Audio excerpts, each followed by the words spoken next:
Hey guys and girls, Pokemoshpitbeta.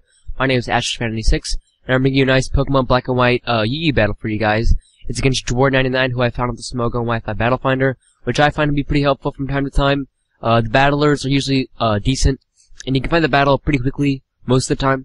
So the battle's getting started, and I'm going to be leading off my Channeler while he leads off with his Ambipom. Now I actually predicted this as I saw this in the team preview, and I know that most Ambipom leads can't even touch a Ghost type. But instead I switch out. Instead of going straight for the Fire Blast, I go onto my Roserade, thinking that he'd go onto his Milotic to sponge most of the hits. But instead he actually just goes for the Taunt, and instead of the Fake Out, possibly, which is what they usually do. It's right here, I do stay in on the second turn, thinking that he just hard switch out, and not go for the U-turn. And it does a hefty chunk, about half my Roserade, as I go for the Giga Drain, as he brings in his Heracross. And I get a crit off the Giga Drain.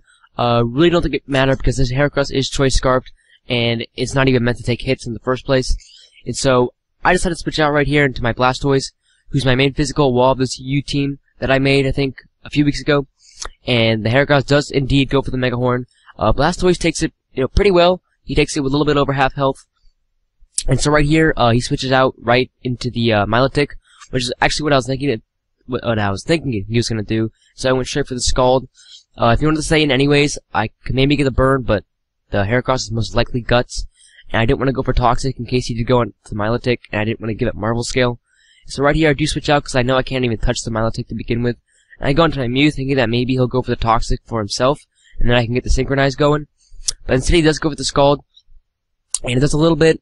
This Mew is actually meant to lead off for this team most of the time, but since I saw that it was an Ambipom lead, I knew it was going to be pretty unfavorable, since most of them do have U-turn. And so he just switches out into his Claydol right here as I get up my Stealth Rocks, which is going to be good because he does have Victini on the other team, and Victini can be a pretty big threat if you don't know how to deal with it. And so right here I go for the Taunt, thinking that he's either going to go for Stealth Rocks or Rapid Spin. And if he goes for Rapid Spin, that's fine. I can get my Rocks back up. But he did try to get up his Rocks right there. And I do U-turn straight up because I don't have anything else I need to do with the Mew. I taunted him, got up my Rocks, and I'm ready to take out the Claydol. So I go onto my Channeler right now to maybe avoid the Rapid Spin. But instead he just goes straight for the Ice Beam. I think he was predicting my Channeler switching, possibly. Or maybe not really my Channeler, but just any poke in particular. And so right here I do make an over prediction going for the Hidden Power Fighting, predicting his Ambipom to come in and take the very obvious Shadow Ball. But he does make a good play right here, I guess, and he just goes straight for the Earth Power.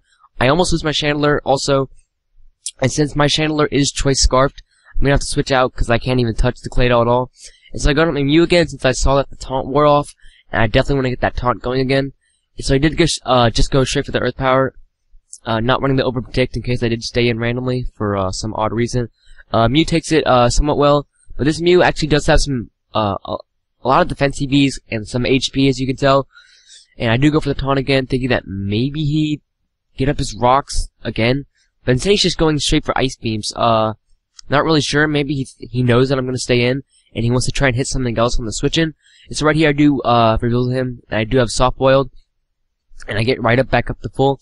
And so right here he goes for Ice Beam yet again for some odd reason, but he actually gets the Freeze, which is pretty crazy, which might have been what he's been trying to do the entire time, was to freeze my Mew, but come on, the chances of that are so slim. And I also thought that maybe Synchronize would activate, but Synchronize only works with Burn, Paralysis, or Poison, so that kind of stinks. And so I do stay in, thinking that I can maybe unthaw, and I know that the Claydol can't even touch me.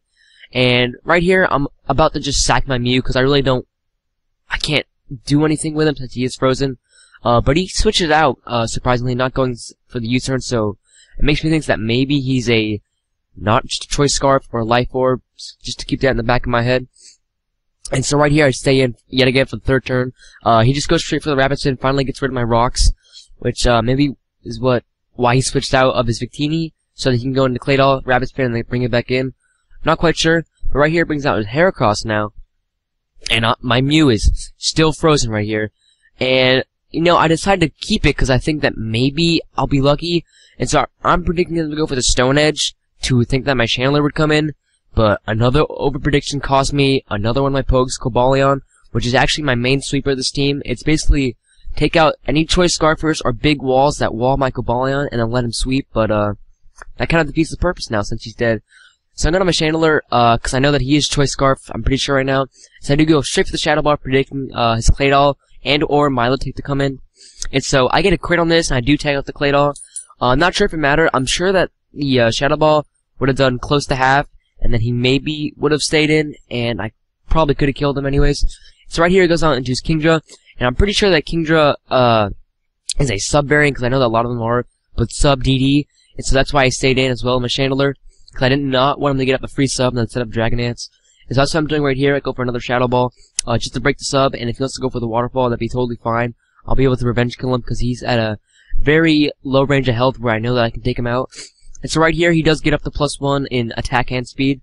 And so, since my Chandler is Choice Scarf, I'm gonna outspeed him by just barely any points. I almost calculated that just to make sure that I could outspeed him, but I am running a timid Chandler, and off the top of my head, I know that Kingdra sub-variants don't really want too much speed investment. So right here it goes on his Heracross. I guess he thought that his Heracross would outspeed my Chandler, or maybe he thought that Fighting or Bug resisted Ghost, but it does not, so he lost his Heracross for no good reason, I want to say. So right here it goes on his Milotic after I took out his Heracross. Goes for the Dragon Tail instead of the Skull. I don't know why, but now I can use my Chandler again some other time. Maybe it's Ambipom, which would be really helpful. And so he did Dragon Tail me out into my Mew, who is still frozen, but I finally thaw out and I go for the taunt. Because I definitely don't want that Milotic to be throwing out Toxics all over the place. And so right here I do leave my Mew in, because I want to get my rocks back up to stop the Victini, or weaken it a lot as it comes in. And so I took the fake out okay, because like I said before, this Mew does have some pretty decent amount of defensive Vs. So right here I do switch out my Blastoise, predicting the U-turn, which was pretty obvious, because I mean, he really wasn't going to do anything else anyways. And so right here it goes on his Victini, and I'm thinking that it's just going to go straight for the Fusion Bolt, since most of them are physical.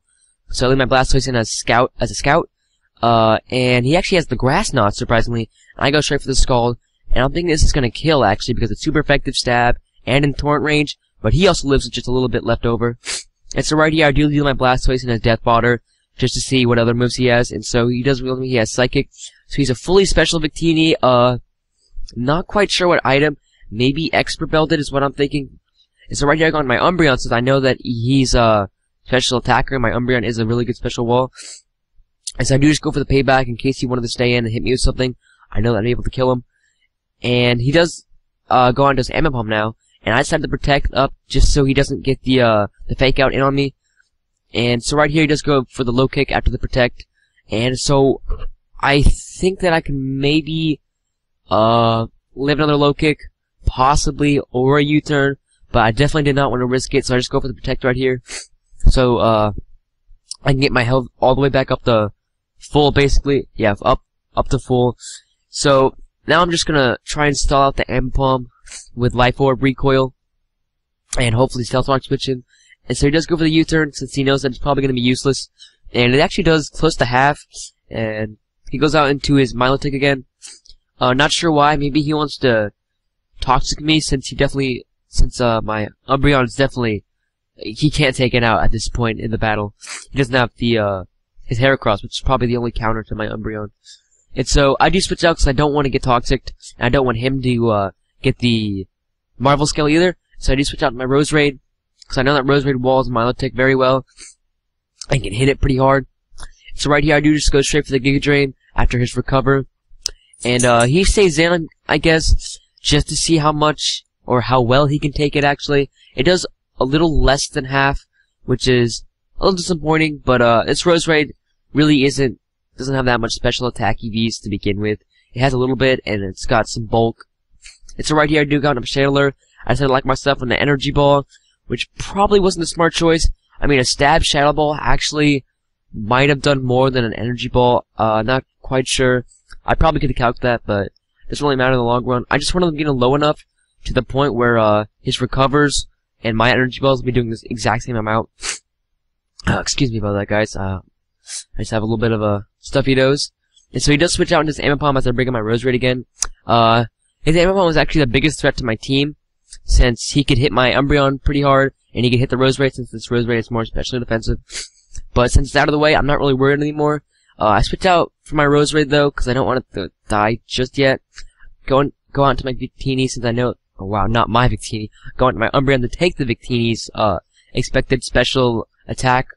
And he does have the Fire Blast. So I protect right here just to get back some more left teeth recovery to make sure that my Umbreon does not faint from his next attack.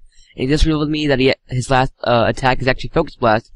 And so right here, I'm thinking that, you know, I can probably live this as long as he doesn't get a crit. And he doesn't, but I was totally wrong, and he just takes me straight out.